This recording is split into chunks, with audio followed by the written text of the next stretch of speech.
तो आखिर वे छिपे कहां हैं? जवाब क्वांटम फिजिक्स में हो सकता है। भारतीय दर्शन इसे लीला कहता है, एक नाटक जहां भगवान ही लेखक हैं और भगवान ही अभिनेता। अगर भगवान हर पल हस्तक्षेप करें तो क्या हम इंसान रहेंगे या सिर्फ कठपुतलियां?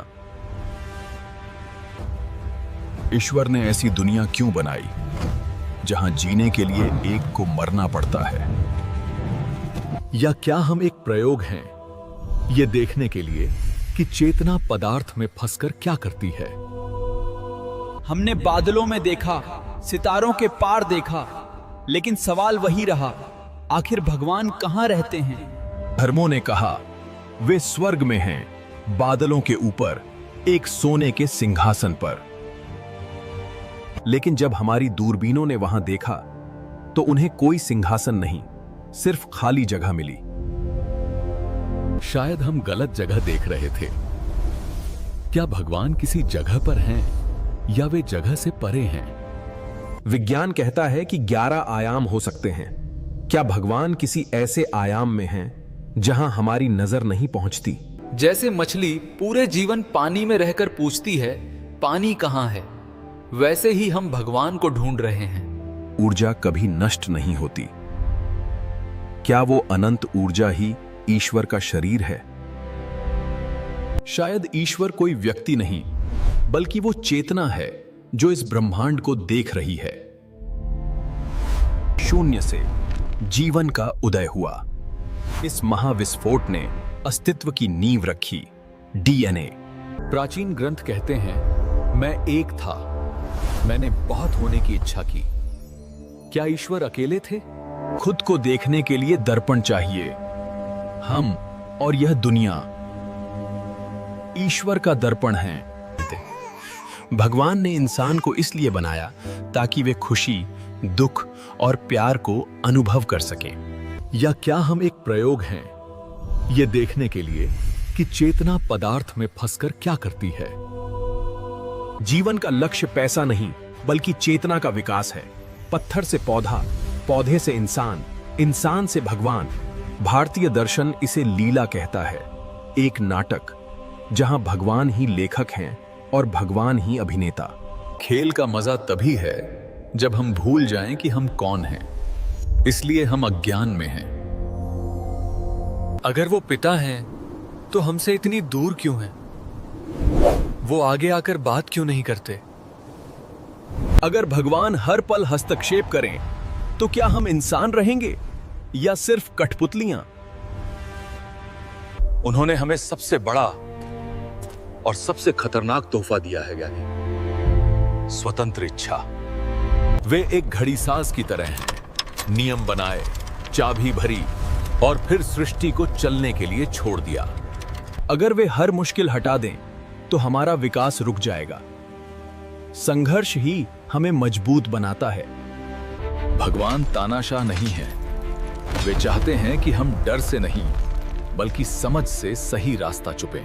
God is not a person who makes decisions. He is a system, an automatic system of karma and fruit. वे चुप हैं क्योंकि शोर में हम सुन नहीं सकते, वे सन्नाटे में मिलते हैं। ईश्वर ने ऐसी दुनिया क्यों बनाई जहां जीने के लिए एक को मरना पड़ता है? यह क्रूरता नहीं, संतुलन है। मृत्यु के बिना जीवन का नवीनीकरण संभव नहीं। ऊर्जा केवल अपना रूप बदलती है। शिकार और शिकारी दोनों एक ही नाटक के पात्र हैं। रोशनी की कीमत तभी है जब अंधेरा हो। अच्छाई को चुनने के लिए बुराई का होना जरूरी था। लेकिन इंसानी समाज का क्या? अमीर गरीबों पर राज क्यों करते हैं? क्या यह भगवान की मर्जी है? नहीं, गरीबी भगवान ने नहीं, इंसान के लालच ने बनाई है। यह हमारा सिस्टम है, उनका नहीं। सिद्धांत कहता है जो आज राजा है कल भिखारी हो सकता है। कर्म का पहिया चलता रहता है। हम अपने पापों का दोष भगवान पर डालते हैं। क्या यह अपनी जिम्मेदारी से भागना नहीं है? तो क्या प्रार्थना काम करती है? क्या भगवान को हमारी तारीफ चाहिए? प्रार्थना मांगना नहीं है, ये ट्यूनिंग है। अपनी आवृत्ति को ब्रह्मांड के साथ संरेखित करना। ईश्वर को प्रार्थना की आवश्यकता नहीं है, हमें है। ये हमें शांत और केंद्रित करती है। तो आखिर वे छिपे कहां हैं? जवाब क्वांटम फिजिक्स में हो सकता है। हर परमाणु 99% खाली है। भगवान उस खालीपन में हैं जो सब कुछ थामे हुए हैं। आज दुनिया तकनीकी रूप से इतनी आगे बढ़ गई है, विज्ञान ने इतनी तरक्की की है कि कल्पना करना भी मुश्किल है कि वो कहां तक जाएगी। Who is looking? वो आवाज जो आपके दिमाग में सुन रही है। वे कोई व्यक्ति नहीं, वे वो फील्ड हैं जिससे हम सब बने हैं और जुड़े हैं। सोचिए अगर वे सच में सामने आ जाएं, हमारा अस्तित्व, हमारा विज्ञान सब अर्थहीन हो जाएगा। शायद वे नहीं आते क्योंकि वे देखना चाहते हैं कि क्या हम एक दूसरे के लिए भगवान बन सकते हैं। भगवान के अपने हाथ नहीं हैं, हमारे हाथ ही उनके हाथ हैं। हमने उसे मंदिरों में ढूंढा, हमने पहाड़ों पर ढूंढा, लेकिन पता गलत था। तत्वमसी, तुम ही वो हो, तुम ब्रह्मांड हो जो खुद को अनुभव कर रहा है। जीवन का उद्देश्य भगवान को ढूंढना नहीं, भगवान को व्यक्त करना है। वे एक पहेली हैं जिसे सुलझाना नहीं बल्कि जीना है। वे न्याय करने वाले न्यायाधीश नहीं हैं, वे ही वह स्रोत हैं जहां हम सब लौटेंगे। ईश्वर किसी विशेष स्थान पर नहीं है। प्रश्न यह है कि ईश्वर कहां नहीं है। वे हवा में हैं, पत्थर में हैं, और उस सवाल में भी जो आप पूछ रहे हैं। माया का पर्दा हटते ही खोजने वाला और जिसे खोजा जा रहा है एक हो जाते हैं। सृजन और विनाश, ये सब उनका नृत्य है और हम नर्तक हैं। वहां तक भाषा नहीं पहुंच सकती, उन्हें केवल महसूस किया जा सकता है। जागिए, आप इस ब्रह्मांड के दर्शक नहीं, आप ही ब्रह्मांड हैं। मैं हूं, बस यही सत्य है।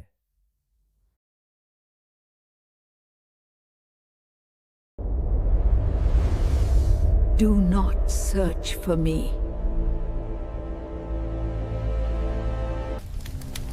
शायद भगवान किसी मंदिर या आकाश में नहीं रहते।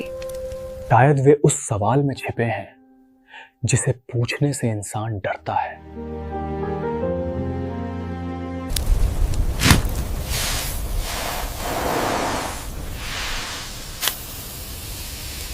शेषनाग, वह अनंत कुंडली जिस पर ब्रह्मांड टिका है। कहा जाता है कि यह पूरा ब्रह्मांड विष्णु के स्वप्न में घटित हो रहा है।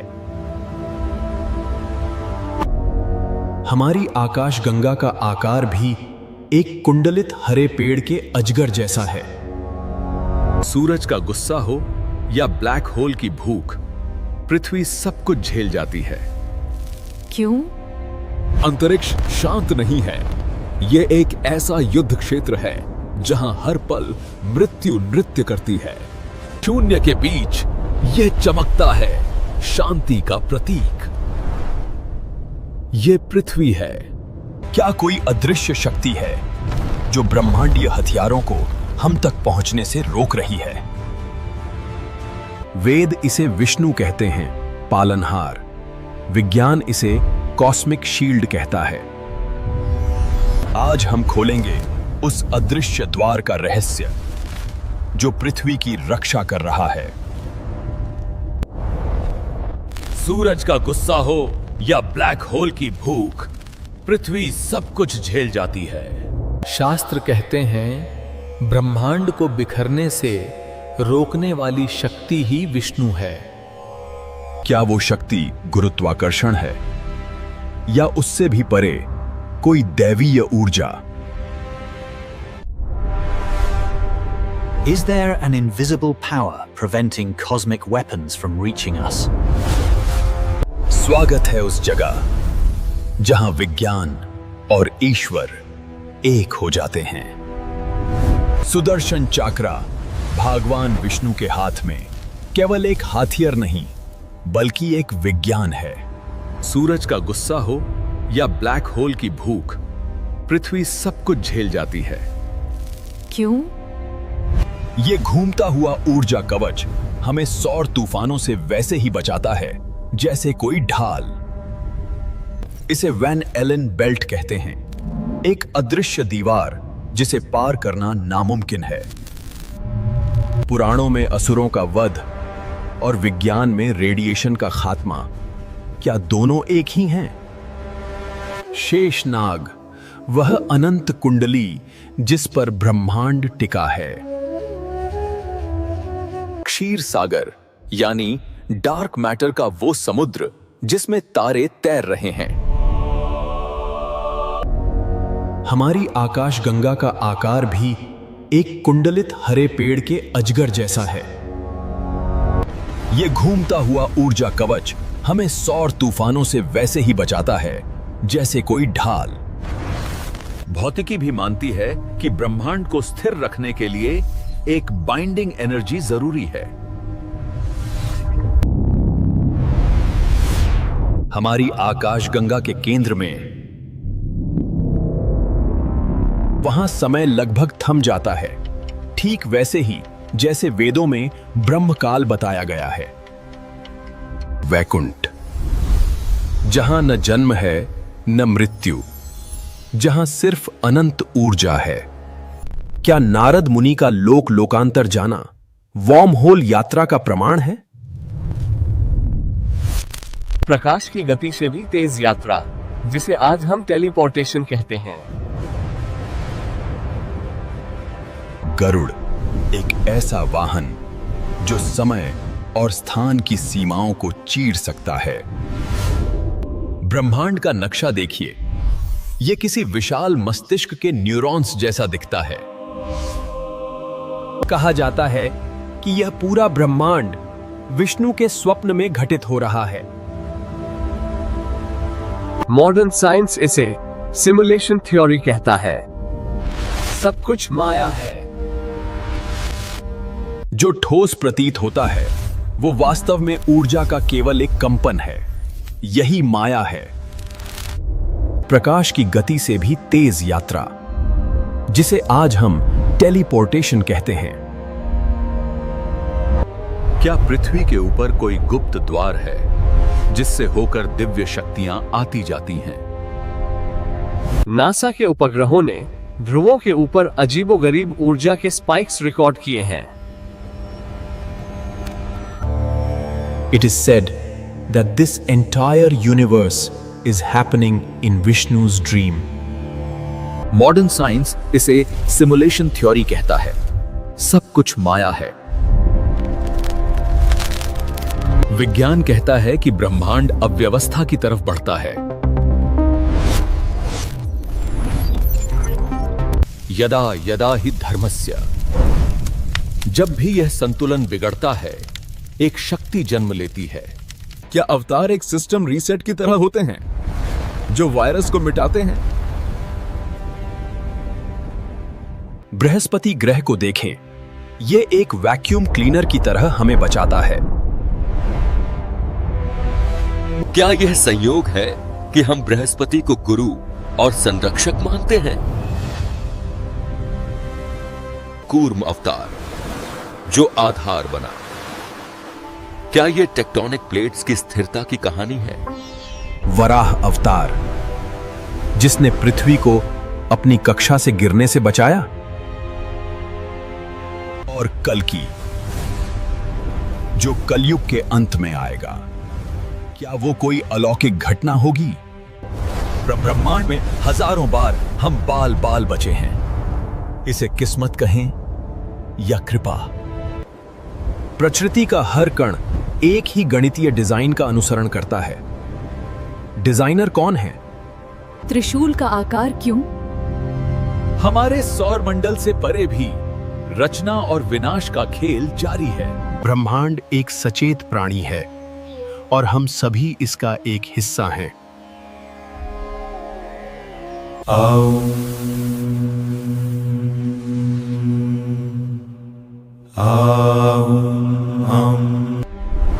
हम एक अदृश्य हाथ की हथेली में सुरक्षित रूप से समाये हुए हैं। As long as that shield is there, the doomsday cannot harm us. हम अपनी छोटी छोटी उलझनों में फंसे हैं, जबकि वो पूरे ब्रह्मांड को संभाल रहा है। विज्ञान जिसे भौतिकी के नियम कहता है, धर्म उसे विष्णु कहता है। वो सोता नहीं है, वो बस देखता है और रक्षा करता है। दरवाजा खुला है, लेकिन केवल उनके लिए जिनके पास देखने की दृष्टि है। समय से परे प्रेम की एक अनंत धारा। विश्वास ही वो पासवर्ड है जो इस सुरक्षा सिस्टम को एक्टिव रखता है। Do not be afraid. You are not alone. The protector is present. क्या आपको भी लगता है कि कोई शक्ति हमें बचा रही है? कमेंट्स में लिखें। वैकुंठ, शांति और मुक्ति का शाश्वत धाम। शास्त्र कहते हैं कि वैकुंठ अनंत आकाश में हमारी पृथ्वी और अरबों लोकों से कहीं दूर मौजूद है। प्रकाश की गति से यात्रा करने पर भी वहां पहुंचने में अरबों साल लगेंगे। आज की तकनीक से भी हमारे जहाज अरबों वर्षों में भी वैकुंठ तक नहीं पहुंच सकते। विष्णु का शाश्वत घर वैकुंठ कितना दूर और रहस्यमय है। ब्रह्मा का निवास, जहां ब्रह्मांड की रचना आरंभ होती है। इसे उच्चतम लोक कहा जाता है, अनंत ब्रह्मांडों से परे। प्रकाश की गति से भी सत्यलोक तक पहुंचने में अनंत काल लग जाएगा। आधुनिक तकनीक इसकी दूरी का अनुमान लगाने में सक्षम नहीं है। इतना दूर और परे है सत्यलोक, सृष्टिकर्ता ब्रह्मा का शाश्वत धाम। स्वर्गलोक दांत, इंद्र का स्वर्ग, सोने और रत्नों से निर्मित। यह पृथ्वी के ऊपर स्वर्गीय लोकों में स्थित है। प्रकाश की गति से भी इसमें हजारों से लाखों साल लगेंगे। विज्ञान स्वर्गलोक तक पहुंचने का सपना भी नहीं देख सकता। स्वर्गलोक कितना शानदार और दूर है, जो भगवान इंद्र का निवास स्थान है। सूर्यलोक, वह दीप्तिमान क्षेत्र जहां सूर्य देव अपने 7 घोड़ों वाले रथ पर सवार होते हैं। पृथ्वी से दूरी 150 मिलियन किलोमीटर। प्रकाश की गति से बाई बस 8 मिनट और 20 सेकंड। अपनी मौजूदा तकनीक के साथ वहां पहुंचने में कई महीने लगते हैं। सूर्यलोक बहुत दूर और अग्निमय है, जो सूर्यदेव का निवास स्थान है। चंद्रलोक भ्रामी, भावनाओं और सौंदर्य का शांत और सुंदर क्षेत्र। पृथ्वी से दूरी 3,84,400 किलोमीटर। प्रकाश की गति से मात्र 1.3 सेकंड। मानव मिशन को वहां पहुंचने में 3 दिन लगे।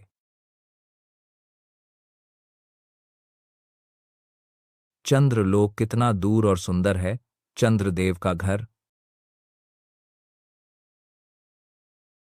यमलोक सहीनर, जहां हर आत्मा को अपने कर्मों का फल मिलता है। शास्त्रों के अनुसार यमलोक अंधेरे स्वर्ग से परे स्थित है। प्रकाश की गति से भी यमलोक तक पहुंचने में अनंत वर्ष लगेंगे।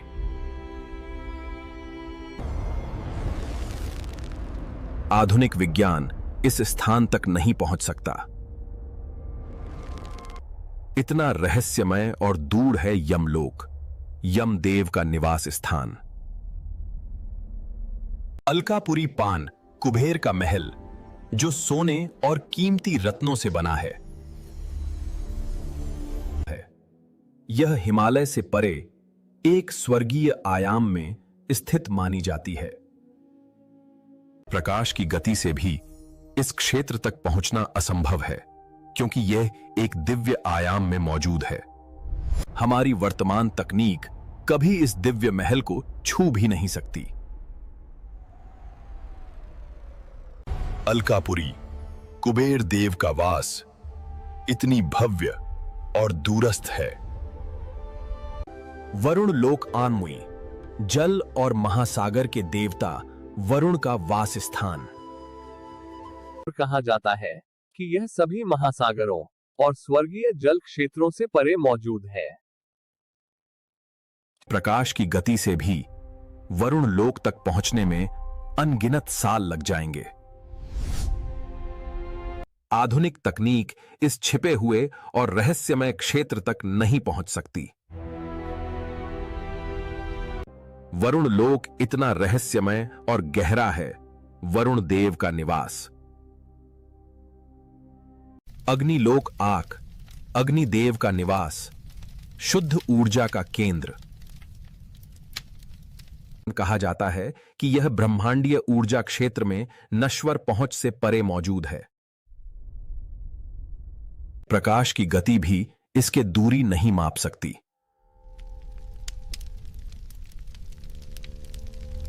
हमारी तकनीक इस प्रज्वलित और रहस्यमयी जगह को नहीं खोज सकती।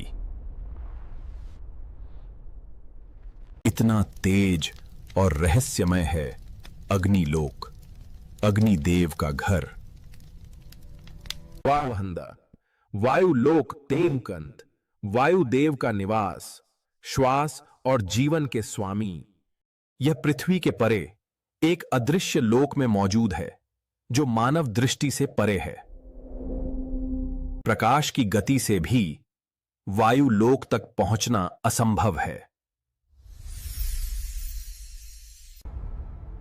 हमारी तकनीक इस अदृश्य और दूरस्थ क्षेत्र तक कभी नहीं पहुंच सकती। तो अदृश्य और बहुत दूर है वायुलोक, वायुदेव का शाश्वत घर। शनि लोक आगत, न्याय का धाम, शनि ग्रह से जुड़ा।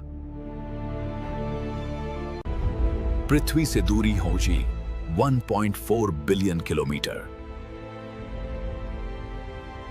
प्रकाश की गति से यह दूरी तय करने में लगभग 80 मिनट लगते हैं। कैसिनी अंतरिक्ष यान को वहां पहुंचने में 7 साल लगे।